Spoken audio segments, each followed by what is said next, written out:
একটানা মাছ মাংস খেতে খেতে যখন মুখের রুচি চলে যায়, মুখের রুচি ফিরিয়ে আনার জন্য এবং এক মুঠ ভাত বেশি খাওয়ার জন্য ভর্তার কোনো বিকল্প নেই।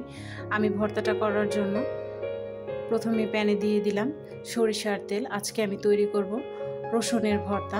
তেলটা গরম হয়ে আসলে আমি এর মধ্যে দিয়ে দেব আস্তা বড় বড় রসুনের কোয়াগুলোকে আমি ভালোভাবে ছিলে নিয়েছি, ছিলে ধুয়ে পরিষ্কার করে নিয়েছি। ঢেকে দিলাম সেদ্ধ হওয়ার জন্য। ঢাকনাটা তুলে মাঝে মধ্যে একটু নেড়ে চেড়ে দিতে হবে। ভর্তা মানেই হচ্ছে ভালোবাসা। আসলে আমরা এক একজন এক একভাবে ভর্তাটা করি। মাঝে মধ্যে ভর্তা খেতে ভালো লাগে। আবারও একটু ঢেকে দিলাম নেড়ে চেড়ে।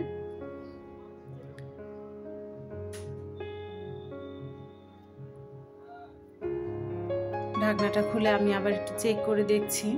একটা টুথপিক দিয়ে আমি দেখব যে রসুনগুলো সুন্দরভাবে সেদ্ধ হয়েছে কিনা। আমার সবগুলো রসুনই ভালোভাবে সেদ্ধ হয়ে গেছে। এখন আমি রসুনের কোয়াগুলো তুলে নিচ্ছি। রসুনের কোয়াগুলো তুলে নিয়ে এরপরে আমি এর মধ্যে দিয়ে দিচ্ছি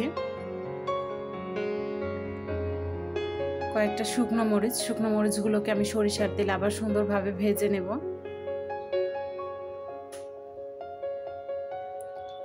শুকনো মরিচগুলো ভাজা হয়ে গেলে তুলে নেব। ভাজা হয়ে গেছে, এখন একটা বাটিতে তুলে নিচ্ছি।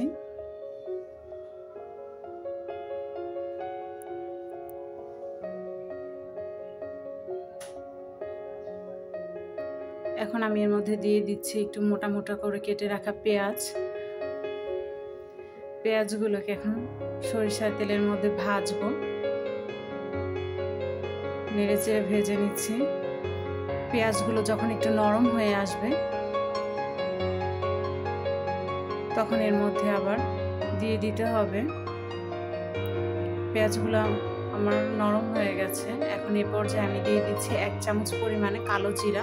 কালো জিরা দিয়ে আবার একটু নেড়ে চেড়ে নেব। তেলের মধ্যে ভালোভাবে ভেজে নিচ্ছি কালো জিরা সহ পেঁয়াজগুলোকে। ব্যাস, এখন আমি ভর্তাটা করতে চলে আসলাম। প্রথমে আমি মরিচগুলোকে একটু লবণ দিয়ে সুন্দরভাবে ভর্তা করে নেব।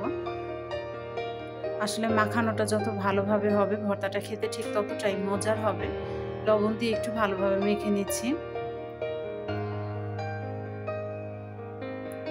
ভর্তার স্বাদটা অনেকটাই নির্ভর করে মাখানোর উপরে, তাই একটু সুন্দরভাবে মাখানোর চেষ্টা করতে হবে।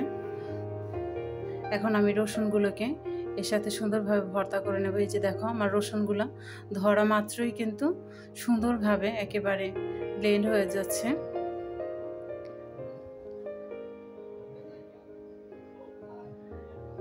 রসুনগুলো সব ভর্তা করা হয়ে গেলে এর মধ্যে আমি দিয়ে দিচ্ছি ভেজে রাখা কালো জিরা আর পেঁয়াজ। তৈরি হয়ে গেল রসুনের ভর্তা।